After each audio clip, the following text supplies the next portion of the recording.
That was 1970. I just finished making Jeremiah Johnson here in these mountains. When I started the Sundance Institute in 1980, that was just to create an opportunity for new voices to be seen and heard. When I was a kid, my history with cinema was basically as a kid growing up in kind of a lower working class neighborhood in Los Angeles during the end of the Second World War. We didn't have a car. We would walk to a local theater and we would see what was there. So of course I took for granted what I got, but what I got in those days was a feature, maybe even two, a cartoon or two, a Path A newsreel showing the war going on still in the front. And that's what you got. And so I took that for granted because that's what you got. Years later, when I got into the business and I began to produce my own work and direct my own work, I would go to theaters to preview. And I was struck by the drastic change that took place with how people saw films, because suddenly you had these multiplexes, you had 20 screens in one area, you had thin walls, you could hear bleed through in the next film going, 6 trailers breaking your eardrums, and then it was about the concessions. And I thought, well, that's sad. The business is changing, as you all know. It's changing drastically. For independent film, it's never been easy. It's not that we're going there. We were forced there by the industry. The major studios and the major exhibitors got together and said, "This is what you will do," and they've decided to eliminate film, or try their best to eliminate film, and they're forcing all the theaters to convert to digital. Please welcome our keynote speaker for this afternoon, David Boardwell.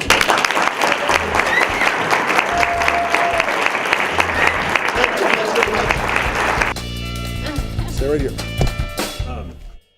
I noticed you had a jacket on with Quentin Tarantino. Absolutely. And he's a huge fan, from what we understand, of 35 millimeter. Absolutely. He has said he won't make movies. If it goes 100% digital, he'll stop making movies. Please, it does nothing for me. It does nothing for me. I mean, I actually think I'm getting gypped when I go to a movie and I realize it's either been shot on digital or being projected in digital.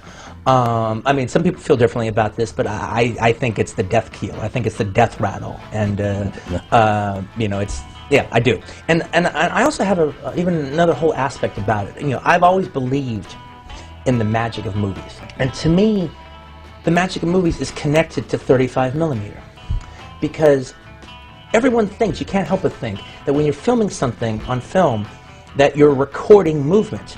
You're not recording movement. You are just taking a series of still pictures.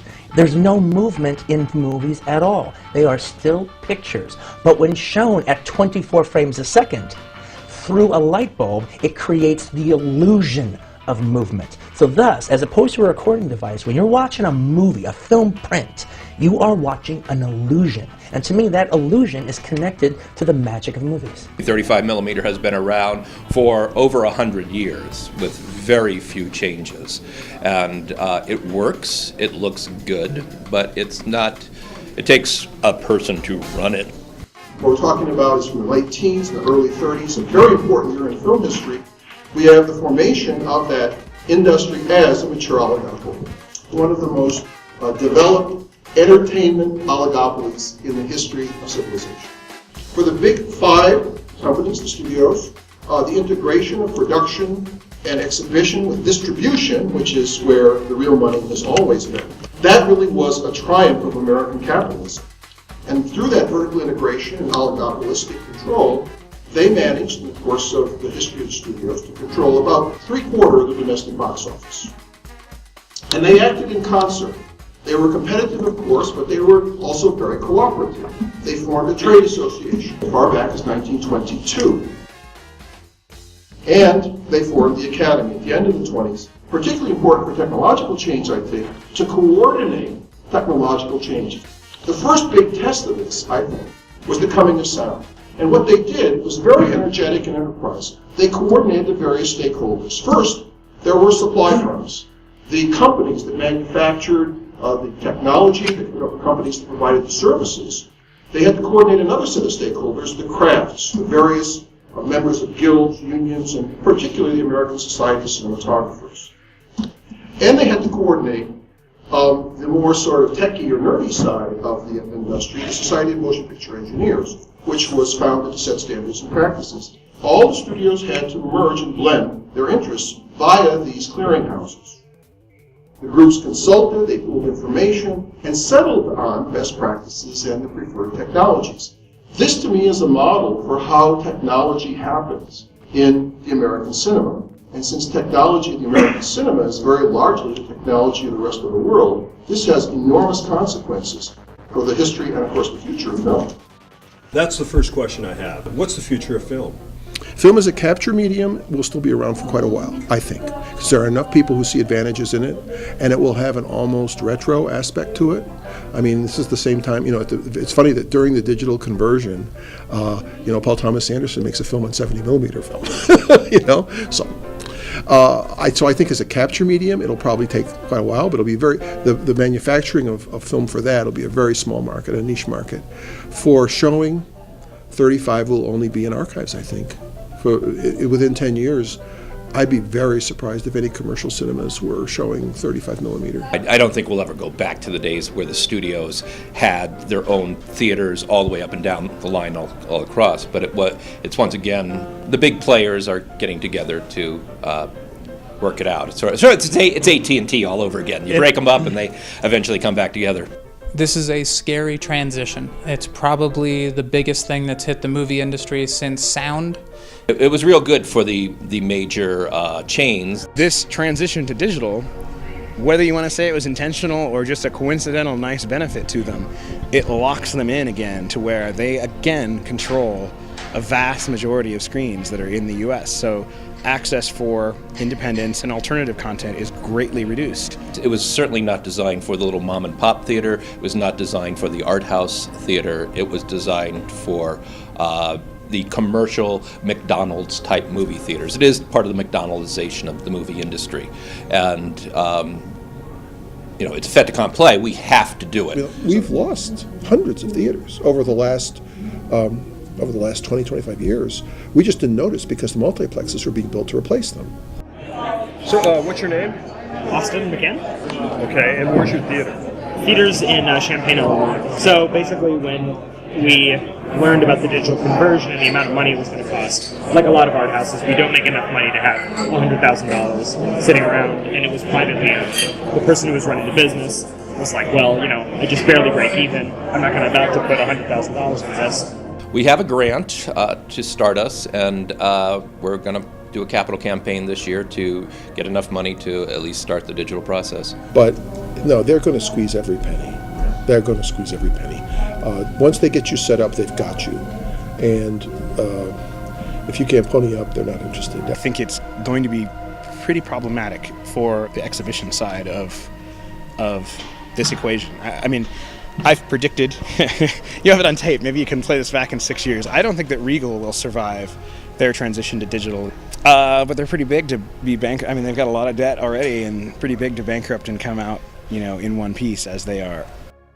We're going to keep our 35 so we can have archival presentations and run things in film. And my hope is, probably mythical hope, that 35 will exist at least as a boutique industry in the future, that filmmakers that want to work in that medium will be able to. So, and have you heard much about what Kodak's future is? We know about There is no future. About Fuji. There is no future for Kodak. Think about like other processes like rotogravure. Rotogravure died with the rise of basically mass market photography. But there are still people in little dots of places all over the country making rotogravure photographs, you know? And it could happen with film too, as long as you and I won't see a rotogravure photograph except in a museum. What we'll see is a reproduction in a book that's been done digitally. So everything passes, I think, or almost everything will pass through the digital filter at some stage.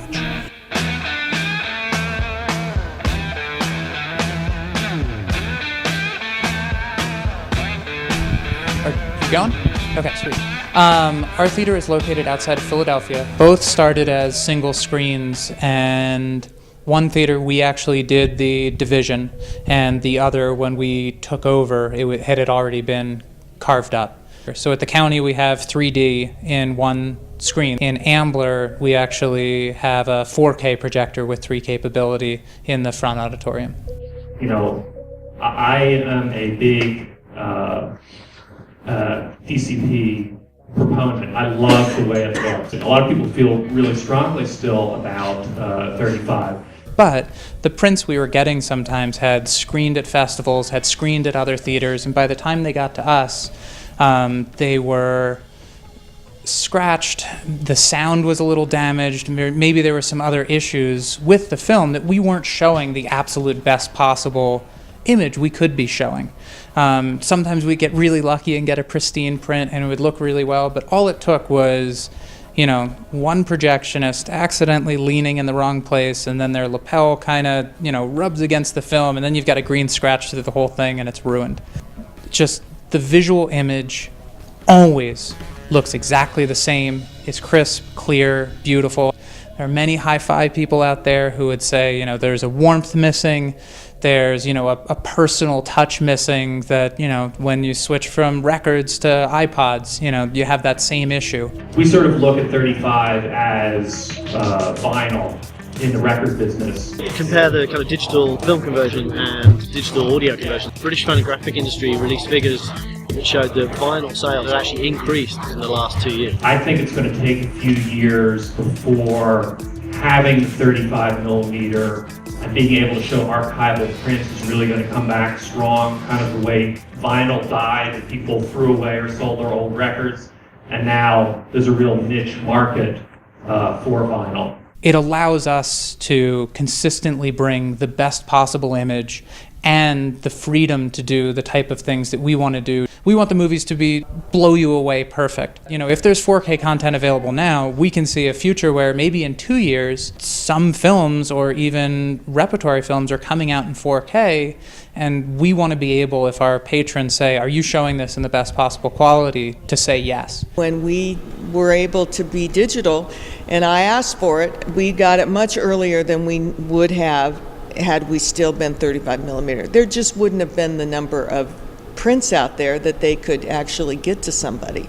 We opened this July 1st of 2005. Digital was sort of just starting to be out there, and so it was definitely a part of the conversation.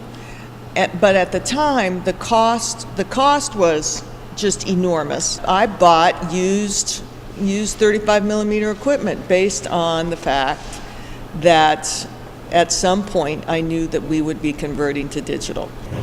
We actually spent about $120,000 per screen, which I think is really on the high side. Honestly, with 4 screens, I don't know how you could do this without qualifying for the VPF. A lot of the companies who place the servers and the projectors inside the big theaters, the Regals, the Carmikes, the Cinemarks, and all that, they really don't own those projectors. Another company does. The virtual print fees have been particularly onerous for the small distributors. Hollywood needed everyone to convert to digital, so they had to offer a carrot or a way to force everyone into that. And that was the VPF program. And while that's in place, it's going to put a pretty big hurt on all of the independent distributors. It's going to make it much easier for Hollywood to control what goes on those screens. And then once that's out, once the VPF expires, it will open it back up again, and it'll be much cheaper for independent filmmakers or distributors to get their movies into auditoriums. And so when a filmmaker thought, okay, good, I'm going to be able to send them my movie, have it DCI'd, DCP, digital cinema print, and they're going to be able to put it up on the screen. Well, now you got to pay a $1,200, $1,100, whatever they decide the fee will be per screen. So actually, burning the reel was cheaper because you could bicycle the reel around. You could take it from theater to theater to theater to theater. But now you pay this fee every time it goes up on a new screen, there's another fee. Well, the DCI, the Digital Cinema Initiative, was the major studios and the major distributors coming together to impose this system upon the exhibition world. We knew from our history that even though they say virtual print fees won't restrict, any time you impose a cost, the customer pays it ultimately through the theater and on. It was real good for the major chains. They could do it all. They had their VPFs. So we made a decision to just buy our equipment, put it in ourselves and so forth, and we did it. We wanted to do this on our own. We did not go the VPF route. We wanted to retain control over our equipment and the stuff that we showed. I mean, there's lots of locations in California that have 8 or whatever screens. They may place 6 of them that are all mainstream, but 2 of them are not. And we don't think that it makes sense to install DCI hardware under a VPF that means that like an IFC can't afford to play them because they have to pay too much money to go in and play there. So we, first of all, we came out of an independent theater in Portland and South Florida called Living Room Theaters. Well, when we opened, it was late 2006. Our entire aim was independent and foreign films, not mainstream Hollywood movies at all. So we looked at all of the things out there and we decided that for the cost of buying a system to fit 10 screens, we could spend 2.5 years doing software development and develop what we already had into something better. So we looked for a software developer and found one finally, and he had experience previously with a company called DCS.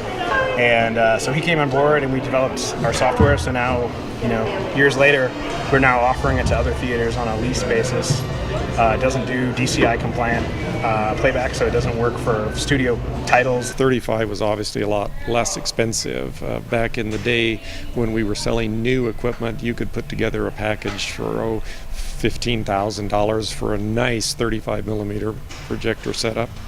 And today, of course, the cost is 3 times that. If you were to ask me how long would a 35 millimeter projector last, I would answer it this way: I'm not quite sure. 35 equipment never wore out. We couldn't break it. I mean, I have theaters now that are running running projectors that are 50, 60, 70 years old. Let's take it to the digital age. Ask me the same question. How long will the digital projector last? I'm not quite sure yet. We've only been in digital for 7 years, and they're all still running. I've seen parking lots full of removed 35 equipment gathering rain and preparing for the junk man to arrive. Yeah, there is a clearinghouse. It's called the Dump. They're getting thrown away.